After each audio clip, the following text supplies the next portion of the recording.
Hey everyone, I hope this video finds you well. I hope you guys are having a good day, whatever day you're watching this. I wanted to send another video this week on our normal schedule for our normal activities when the world was normal.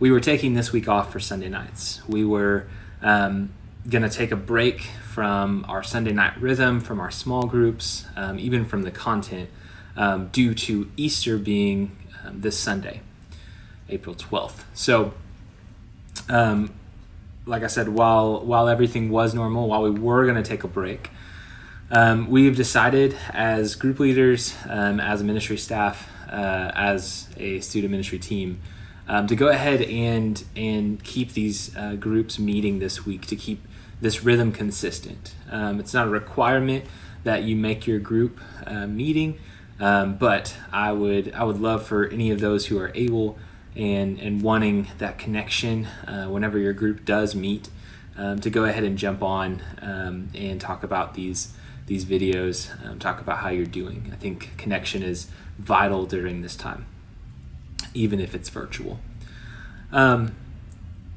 That being said, I wasn't going to have content for this week, right? But as I was thinking through what I'd already planned for the rest of the semester, thinking through especially, this time of Holy Week right now, leading up to Easter, and what Easter means for us as people of Jesus, followers of Jesus. I've decided to take the spiritual discipline that I was going to have for our final meeting and move it to this week and to focus on this. And let me just remind us that spiritual disciplines are what we've been walking through this semester, but spiritual disciplines aren't easy. They don't come easy. They don't come naturally necessarily to anybody. You may know some people who are, maybe sound better at praying than you think that you do, or, maybe you're more invested in scripture reading than you might be currently. But they call it a spiritual discipline or a spiritual practice for a reason. Like I've said before, you guys play sports, or you guys play instruments, and in all of those things you have to train in order to get better. For muscles to develop, even for muscle memory to develop, you have to practice something over and over again in order to see the fruit, to see the reward of that practice, right? And as you guys know, I've been trying to learn guitar, and so I know that I have to practice at least once a week. I should practice every day, right? But I know I've got to practice more and more and more in order to get better. I can't just pick it up and automatically get better. I have to practice, and I have to stretch myself. I have to maybe do things that are uncomfortable for my fingers, for my hand, in order to stretch to get the right chords. So in the same way, spiritual disciplines are disciplines. It's a practice. It's not anything that comes naturally. It's not anything that happens just out of the blue. And so I want to move, like I said, what we were going to talk about on our final week of Sunday nights to this week. And let me just say right now that I think that this one in particular, in the season that we're in, is going to be a challenge. And that's okay. I want to challenge us to practice this discipline at some point this week, if not more than once. I want us to find a way to practice this spiritual practice, this discipline, to dig in and actually do it. The spiritual discipline that we're talking about this week is celebration. And again, you might be thinking, how in the world am I supposed to celebrate in light of being quarantined in my house, in light of being social distance from other people, in light of being basically just shut at home, right? In light of not being able to go to school, in light of not being able to see my friends, how am I supposed to celebrate? And that's a great question. But again, let me say, this is a challenge, and I want to call us to this. It's a discipline. It's going to take practice. It's going to take a bit of a challenge for us to actually practice it. And you might also be thinking, how is celebration a spiritual practice? How is that? That doesn't sound like prayer. That doesn't sound like any of the other disciplines that I've maybe grown up hearing about or knowing about. But I would argue that it definitely is a spiritual practice. There was a series that Colin Packer did a couple years ago called Parties at Home. It was part of a campaign that we launched church-wide. And part of that was this idea of throwing parties and how that's so important for our lives. And in one of the sermons, I just remember the lines from some of the sermons, but I think at one point he argued that Christians don't know how to party well, but we should be the best partiers.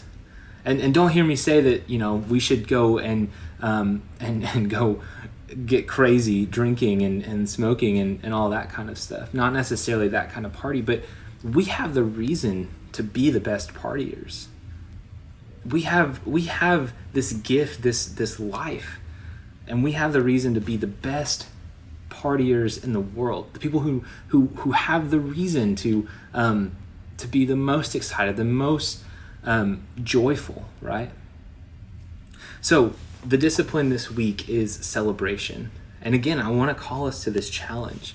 I know it's a challenge. I've had many days where I'm like, how in the world am I supposed to communicate this message, this particular message of celebration to you guys? But it's a challenge, and I think that's okay, and I want to call us to that challenge. In the book, the one I've been referencing over and over in this series that we've been walking through, these spiritual disciplines, Adele Calhoun, in her book, Spiritual Disciplines Handbook, celebration is one of the first ones that she mentions, one of the first disciplines that she walks through. And even in the first paragraph about it, she says, celebrating God does not depend on perfect circumstances or happy feelings. Even in prison, Paul and Silas found something to sing about, and references Acts 16. And then she says, and Jeremiah, the weeping prophet, wrote, my soul is downcast within me. Yet this I call to mind, and therefore I have hope. Because of the Lord's great love, we are not consumed, for his compassions never fail. They are new every morning. She says, Jeremiah found reason to delight and hope in God, even in lament. The definition that she gives for celebration is a way of engaging in actions that orient the spirit toward worship, praise, and thanksgiving, delighting in all the attentions and never-changing presence of the Trinity fuels celebration. Right, and so I think the most important thing for us to remember, especially in this time where we might be asking this question, how do we celebrate? How do we even comprehend this idea of celebration while we are quarantined, or while we feel like we may be in prison at our houses, right? We're not able to go out as much. We're not able to see other people as much. We're not able to hang out with our friends. Maybe some of the things that we've been looking forward to have been canceled. And while I want to say that loss needs to be named, that loss needs to be shared and grieved over, I also think that it's important for us to take this discipline seriously. We are people of Jesus. We are people of Christ. And again, like I said before, we have the most reason to be the most joyful, the most hope-filled people. We have the most reason to be the best at celebrating, the best at partying, because of the life, the grace, the mercy that we have received as people who follow Jesus. And so in light of Easter coming on Sunday, I thought that this spiritual discipline in particular was so fitting for this time, because Good Friday represents the death, right? Good Friday represents the cross and the death that Jesus experienced, the pain and the agony and the suffering. And some of us are in that place right now. We're experiencing loss, we're experiencing grief, we're experiencing pain. And that's okay. It's okay to grieve those things. Good Friday is a time of remembrance of the cross. and the death and the pain that ensued with that. But Easter represents and reminds us of the hope that we have. Easter reminds us of the empty tomb. Church, the tomb is empty. Come and see. Jesus has beat death. Jesus is more powerful than the grave. It reminds me of the verse that we now sing in many of our songs, but "O death, where is your sting? O hell, O grave, where is your victory?" We are people of the cross, yes, but we are people of the empty tomb. We have hope. We have life. Church, students, let us celebrate. So that's a challenge for this week. Celebrate in some way. Find a way to celebrate. Maybe it's a meal together with your family, and maybe you're tired of those. That's okay. But make it somehow different. Make it somehow special.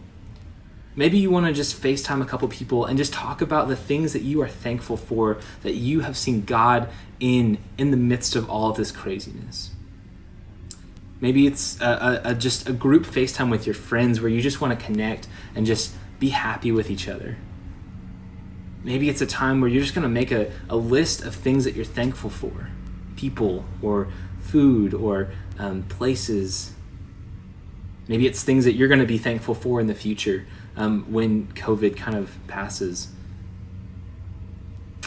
But we have a reason to be thankful. We have a reason to celebrate because we have life and we have hope. So celebrate this week.